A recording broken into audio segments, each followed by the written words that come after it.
রিক্সা চালানো ছাড়া তো আমার কোনো উপায় নেই। এই রিক্সা চালাইছিলেই আমার মেয়ের চিকিৎসা করি। নিজে কাজ করে জামাইরে ঘরে বইয়ে খাওয়াই।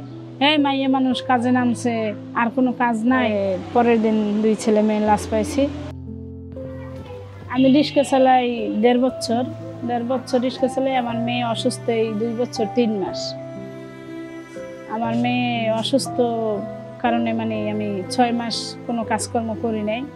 গার্মেন্টসে চাকরি করতাম, না করে দিছি। রিক্সা চালাইতে নামছি, মনে করেন রিক্সা চালানো ছাড়া তো আমার কোনো উপায় নেই। আমি তো সপ্তাহে 2 বার আমার মেয়ের চিকিৎসা করতে হয়, ওই হাসপাতালে যাইতে হয়। আর আমি কী করবো, বাসায় কাজ করলেও তো আমার আর সপ্তাহে 2 দিন কেউ ছুটি দিব না। পরে আমি নিজেই ভাবলাম যে মহিলারা রিক্সা চালায়, তাহলে দেখি আমি রিক্সা চালাতে পারি কিনা। পরে আমি শিখছি রিক্সা চালানো। আমার 25 দিন লাগছে রিক্সা চালাইতে শিখতে। 25 দিন পরে আমি রিক্সা চালানো শিখছি, কিন্তু পর থেকে আমি রিক্সা চালাই 1.5 বছর তেমন। এই রিক্সা চালাইছিলেই আমার মেয়ের চিকিৎসা করি। আমার পরিবার আর কেউ নাই। আমার মনে করেন এই একটা মেয়েই এখন। আমার 3টা ছেলে মেয়ে ছিল, 2জন ছেলে মেয়ে। 2007 সালে এই বন্যা হয়েছিল হঠাৎ, নার্গিস বন্যা কয়, এর আগে একটা বন্যা হয়েছিল। ওই বন্যায় পানিতে ভাসায় নিয়ে গেছিল। পরের দিন 2 ছেলে মেয়ে লাশ পাইছি। পরে আমার ওই একটাই মেয়ে। আমি চাইছি যে আমার মেয়েটা সুন্দর মতো মানুষ হোক, মানুষ করি, তারপরে ভালো মন্দ দেখা তারপরে তার বিয়ে শাদী দিই। কিন্তু বিয়ের বয়স হয়েছে, কিন্তু আমি বিয়েটা দিতে পারলাম না। যখনই বিয়ের সব কিছু আয়োজন করছি, বিয়ে দিমু, ছেলে দেখবো, তখনই আমার মেয়েটাই অসুস্থ হঠাৎ।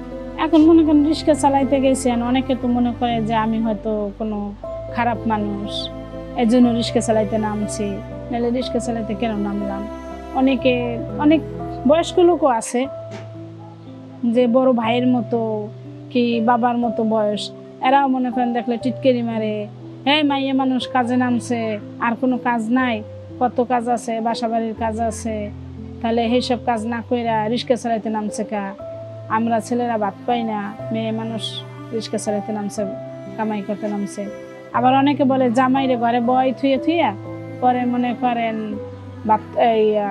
নিজে কাজ করে জামাইরে ঘরে বইয়ে খাওয়ায়, হ্যাঁ, রিক্সা চালাইয়া।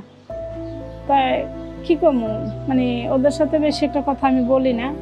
কিন্তু যখন আমার যে খারাপ কথা বলে, যদি আমার রিক্সায় কোনো প্যাসেঞ্জার থাকে, মহিলা বা পুরুষ, ওরা উত্তর দেয়।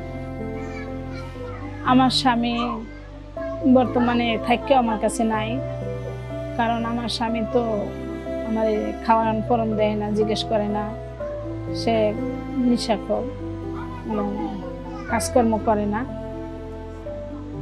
মনে করেন আমারটা আমার নিজেই কর্ম করে খাইতে হয়, মেয়ে নিয়ে আমার অনেক কষ্ট।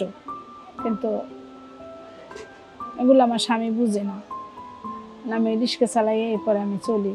কিন্তু রিক্সা চালাই তো আমার অনেক কষ্ট। এই যে মনে করেন আমি রোজা থেকে রিক্সা চালাই, এটা মনে করেন এই সকালে বাইর হই, এই রোদের ভিতরে অনেক কষ্ট হয় আমার রোজা। বিকেলবেলা অনেক কষ্ট হয় আমার রোজা থাকতে। আমার আয় নাই কোনো, আরও আমি দিনাই হইতেছি, বুঝছেন। যখন একবার পারি না, তখন ওই যে কেউ থেকে হাওলাত নেই, দিতে পারি না। আবার মনে করেন ওই আত্মীয় স্বজনের থেকে চাইছে নেই যে আমার দেও, আমি এদিন চলতে পারতেছি না। আবার ওই আস্তে আস্তে মনে করেন যদি রিক্সা চালাইতে যাই, কেউ মনে করেন আমার ভাড়া কমাইয়া দেয়, আবার কেউ আছে আমার ভাড়া বাড়াইয়াও দেয়। 100 টাকার ভাড়া কেউ 150 টাকাও দেয়, আবার কেউ আছে 100 টাকার ভাড়া 60 টাকা 70 টাকাও দেয়, বুঝছেন। তো ওই যখন মনে করেন ওই বাড়তি টাকাটা পাই, তখন মনে করেন আমি ওইটা দিয়ে ওই মানুষের টুকটাক দেনাটা দিয়ে দেই, জমাইয়া। স্বামী যদি আমার পাশে থাকতো, তাহলে মনে করেন আমার আর একটু ভালো হইতো, আমার মেয়ের চিকিৎসাটা করতে ভালো হইতো, বা আমি রিক্সা চালানো ছাইরা অন্য একটা কাজকর্ম করতে পারতাম। কিন্তু এগুলো আমি পারতেছি না, কারণ বাধ্যমূল্যে আমার রিক্সা চালাইতে হইতেছে। আমি রিক্সা চালাই, এরপরে আমি চলি। এরকম হাজারো মানুষ সংগ্রাম করে বেঁচে থাকতে চায়, যাদের আমরা চারপাশে প্রতিনিয়ত দেখতে পাই, কিন্তু আমরা অনেকেই তাদের গল্প জানি না।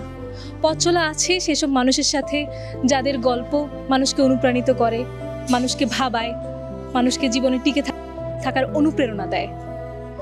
এরকম যদি ঘটনা আপনাদের থেকে থাকে, আপনারা আমাদের সাথে যোগাযোগ করতে পারেন। ধন্যবাদ।